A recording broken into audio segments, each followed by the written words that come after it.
নুরাল পাগলা কেমন ছিলেন আল্লাহ রসুল ভালো জানবেন। তবে আমি ভাবছি যে একজন মানুষ মৃত্যুবরণ করার 24 ঘন্টা পরে তার পেটের ভিতরে একটা পোকা তৈরি হয়, পায়খানার রাস্তা দিয়ে কবরে বের হয়। বের হওয়ার পরে আশেপাশ থেকে যত পোকা মাকড় বিছি আছে সবাইকে ডাক দেয়, ইনভাইট করে, সবাইকে আমন্ত্রণ জানায়, আয় নতুন একটা লাস্ট কবরের ভিতরে ঢুকেছে, তোরা কে কে খাবি।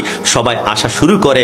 তার 3 দিন পরে পোকামাকড় গুলা প্রথম নাকের ডগা কামড়ানো শুরু করে দেয়। নাকের ডগা কামড়াতে কামড়াতে সমস্ত মাংসগুলা খেয়ে পছন্দরে যায়। এবার পোকাগুলা কামড়াতে কামড়াতে নখের মধ্যখানে আপনার 20টি আঙ্গুলের নখগুলা কামড়িয়ে খসে জমিনের মধ্যে ফেলে দেয়। এরপর 9 দিনের মাথায় মাথার চুলগুলা খসে খসে পড়ে যায়। এবার 12 দিনের মাথায় শরীরের পশমগুলা লোমগুলা পোকামাকড় কামড়িয়ে কামড়িয়ে মাটির সাথে মিশে ফেলে। কিন্তু নুরাল পাগলা 2 সপ্তাহ 14 দিন পরে দেহ উঠানো হলো, তার গায়ে একটা পশম পর্যন্ত আমি দেখলাম না, ক্ষত অবস্থায়, সব অক্ষত ছিল। আমার কেন জানি মনে হয় কোন একটি আমল, কোন একটি ভালো কাজ রব কবুল করেছে। মোহাম্মদ কি গোলামোं का कफन मैला नहीं होता। আল্লাহর কসম, যারা আল্লাহর প্রিয় বান্দা মৃত্যুর 100 বছর পর কাপনে তাদের মাটিতে পোকামাকড় ধরবে না একটি কারণে, নবীকে যারা নূর মানবে মৃত্যুর পর না কিয়ামত পর্যন্ত এদের শরীর মাটি কখনো স্পর্শ করতে পারে। নুরাল পাগলাকে তারা কবর থেকে উঠিয়ে অক্টেন ঢেলে তারা দুনিয়ার জমিনে আনন্দ লীলায় মত্ত হয়েছিল আর তাওহীদি জনতা। তবে আমি দায়িত্ব নিয়ে বলছি, দুনিয়ার কোনো অন্যায় করলে বিচার হবে দুনিয়ার আদালতে, আর মৃত মানুষের বিচার হবে আল্লাহর আদালতে। তুমি কোন আদালত খুলে বসছো? তুমি একটা লাশকে জ্যান্ত, একটা লাশকে কবর থেকে তুমি টান দিয়ে উঠে অক্টান দিয়ে তুমি আগুনে জ্বালিয়ে দিচ্ছ। আল্লাহ বলেছে, মিনহা খলাকনাকুম ওয়া ফিহা নুঈদুকুম ওয়া মিনহা নুখরিজুকুম তারাতান উখরা। আমি আল্লাহ যে মাটি দিয়ে বানিয়েছি ওই মাটিতে দাপন, ওই মাটি থেকে আমি আল্লাহ বের করব। আল্লাহ বলে মাটি থেকে বের করব আমি, কিন্তু মাটি থেকে বের করে তাওহীদি জনতা। আল্লাহর কোরআনের উপরে কত আঘাত। এরা নাম দিয়েছে তাওহীদি, কিন্তু এরা তাওহীদ বিরোধী, আল্লাহ বিরোধী। এরা মুসলমান নয়, এরা মুসলমান নামদারি মুনাফিক। কথা বলো ঠিক কিনা? আরে মানুষকে আগুনে পোড়ানোর একজনের অধিকার আছে, এটা হচ্ছে আল্লাহ। নারুল্লাহিল মুকাদাতুল্লাতি তাত্তালিউ আলাল আফিদা। আমার আল্লাহ বলে মানুষকে আগুনে পোড়ানোর একমাত্র অধিকার আমার অধিকার তুমি তাওহীদি জনতা হাতের মধ্যে নিয়েছো। সন্তান খবরদার, তাওহীদি জনতা বানাবেন না সন্তানকে। সন্তানকে তাওহীদি জনতা বানালে নামাজ পড়বে সত্যি, তবে বাইতুল মুকাররমার ভিতরে জুতা নিক্ষেপ করবে একজন এক গ্রুপ আরেক গ্রুপকে। সন্তান যদি তাওহীদি জনতা হয়, মিলাদুন নবীর প্রেম যদি অন্তর না ঢুকে, আহলে বাইতের প্রেম যদি না ঢুকে, রাসূলের আদর্শ যদি না থাকে, রাহমাতুল লিল আলামিন যদি কলবে না থাকে, আপনার সন্তান লাস্ট উঠাবে তাওহীদি জনতা হওয়ার পরে মাজারে আগুন লাগাতে চাইবে, কোথায় কোথায় মসজিদের ভিতরে সহবাস করতে চাইবে, মাদ্রাসার ভিতরে বলাৎকার করতে চাইবে। কোন মৃত ব্যক্তির লাশ অনেক বছর পরে যদি পাওয়া যায় অক্ষত অবস্থায়, তাহলে লোকটি খুব আমলদার ইমানদার, এটি নিশ্চিত করে বলার কোনো সুযোগ নেই। কোরআন হাদিসে এরকম কোনো কথা আমাদেরকে ইন্ডিকেট করেনি। আমরা সুধারণা করতে কোনো অসুবিধা নেই, বিশেষ করে লোকটির ব্যক্তিগত যে লাইফস্টাইল, সেটা যদি কোরআন হাদিসের আলোকে তিনি তার লাইফকে গড়ে থাকেন, তাহলে সেক্ষেত্রে তার প্রতি সুধারণা করা যেতে পারে। তবে এটি জরুরি নয়, কিন্তু আমরা আবার হলফ করে নিশ্চিত করে বলতে পারি না লোকটি জান্নাতি ভালো মানুষ, সেজন্যই এমন হয়েছে, এরকমটি নিশ্চিত করে যেমন বলা যায় না, আবার উড়িয়েও দেওয়া যায় না। আজকাল বিজ্ঞান নানা রকমের ব্যাখ্যা দিচ্ছে যে কোনো কোনো লাশ কেন অক্ষত অবস্থায় পাওয়া যাচ্ছে। সেই ব্যাখ্যাগুলোর সাথে কোরআনের সাথে যেটুকু আমরা দেখেছি জেনেছি কোনো সংঘর্ষ নেই। অতএব এটা নিয়ে খুব বেশি হইচই করার কিছু নেই। বিশেষ করে কোনো অক্ষত অবস্থায় লাশ পেলেই সেটা নিয়ে হইচই করা এবং সোশ্যাল মিডিয়াতে ছড়িয়ে বেড়ানো এবং এটার ভিত্তিতে লোকটাকে জান্নাতি সার্টিফিকেট দেওয়া, এরকম কোনো কারণ নেই।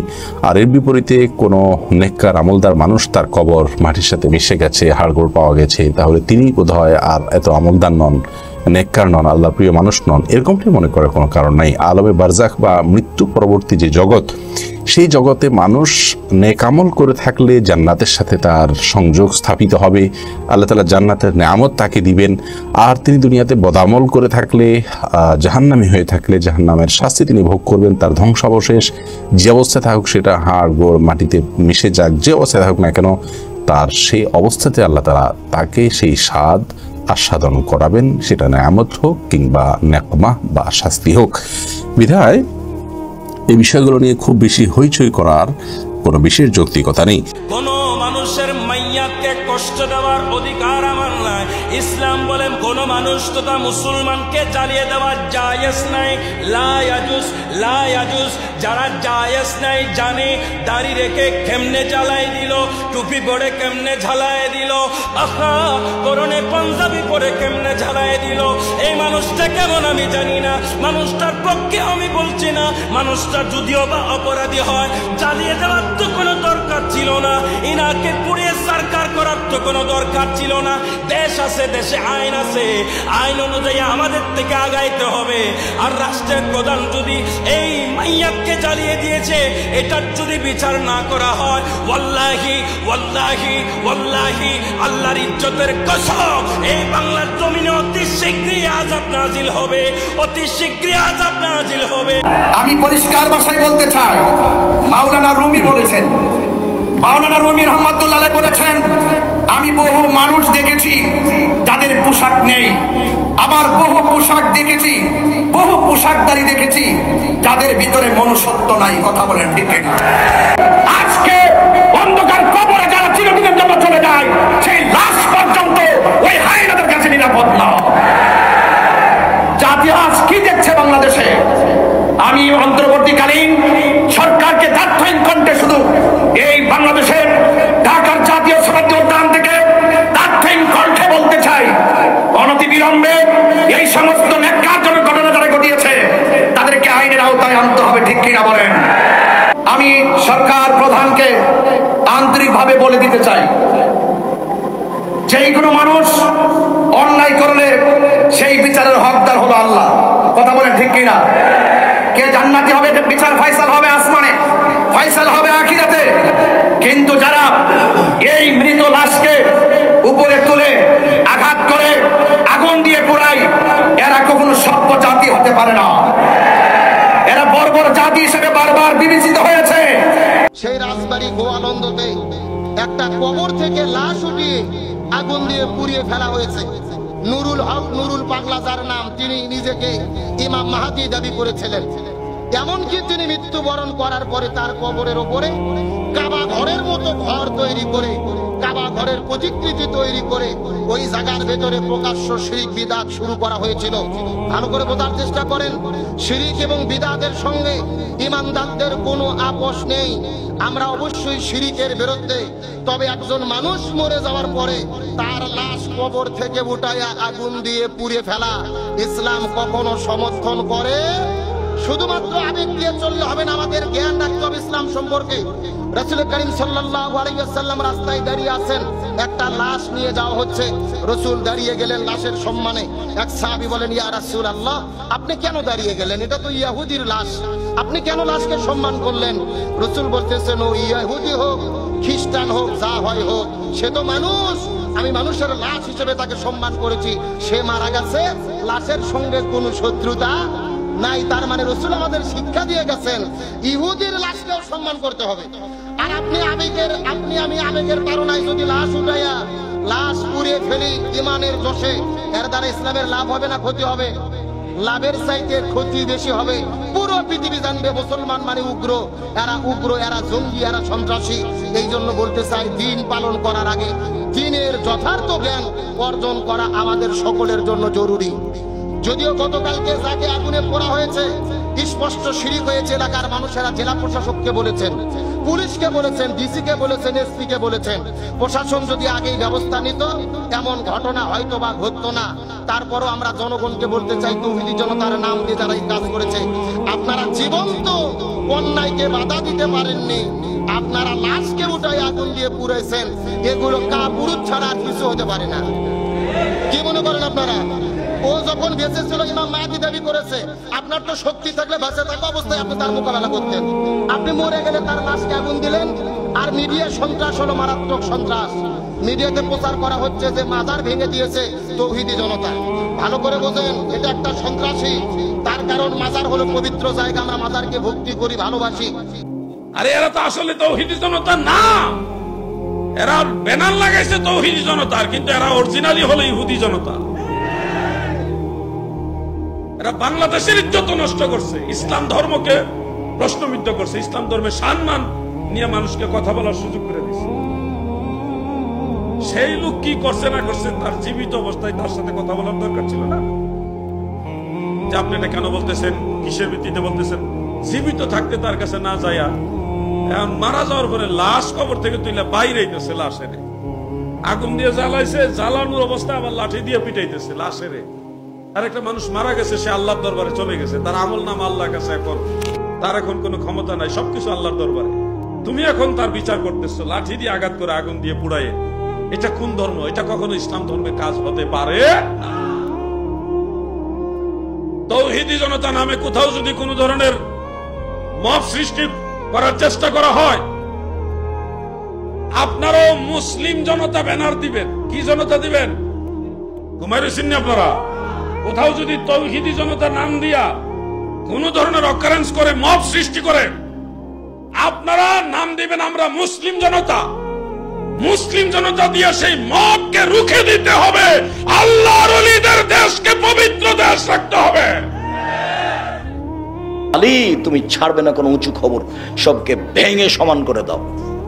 এই যে এখানে সব কবর উঁচু হচ্ছে, এখানে কবর, আবার মুক্তিযোদ্ধা কবর, বেটা কি দেখাচ্ছেন আপনি কবর পাকা করে? অসম্ভব। মোহাম্মদ সাল্লাল্লাহু আলাইহি ওয়াসাল্লাম বলেছেন আদেশ। কে এমন মায়ের বেটা আছে যে মায়ের বেটা দলিল নিয়ে আমার মুখের উপরে কথা বলতে পারে?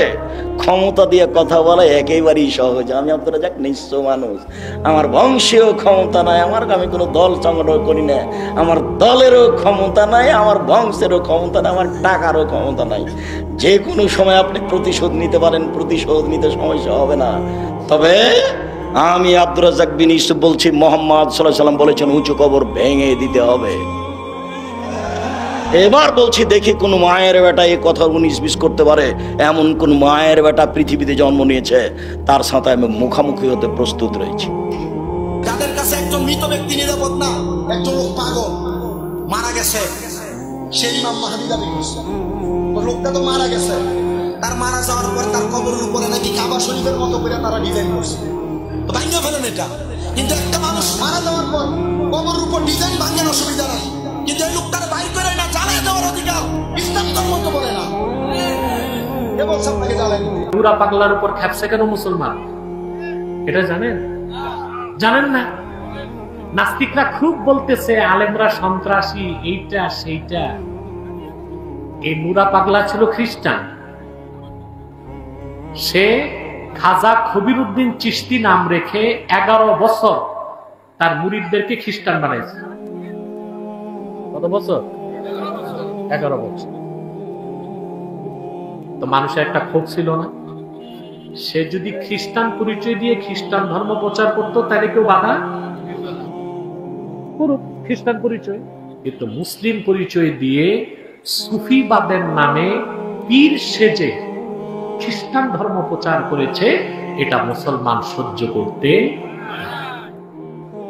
আলেম ওলামার উপর এখন খুব নির্যাতন হচ্ছে, ওই এলাকায় কেস মামলা হচ্ছে। আমি প্রশাসনকে বলবো আর বাড়বেন না, বহুত করছেন, আর বাইবেন না।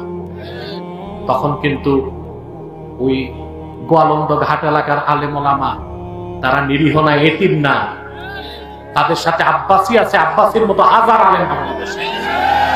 এই দিতে দেখলাম এক পাগলের কবর থেকে তুইলা পড়ছে, এ বেটা দিয়ে 13 দিন পর বেটা যেমন আসিনি মনে হয়। যদি ফচ্চা যাইতো গা তাইলে তারা কই লইলে তোরা যারা বলে গেছো যদি ফচ্চা রইছে আমরা ব্যাংকে দেখছি। কি যে একটা খেলা হয়েছে রে, কি যে একটা খেলা হয়েছে রে। বেটা তোমার চোখে সে বন্ধ হইতে পারে, এমন কাম কইরা বই রইছে মনে হচ্ছে আল্লাহরা রাজি করে নিতে পারে। কথা কোন ঠিক না বেটি? একটা মানুষ জিন্দা থাকা অবস্থায় কেউ যদি শরীরের বাইরে চলে, এটার বিচার সমাজে করবো, রাষ্ট্র করবো।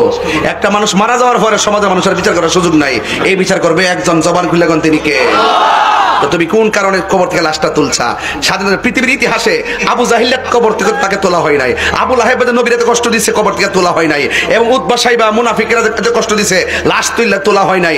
তোমরা যেই কলঙ্ক বাংলাদেশকে করছো,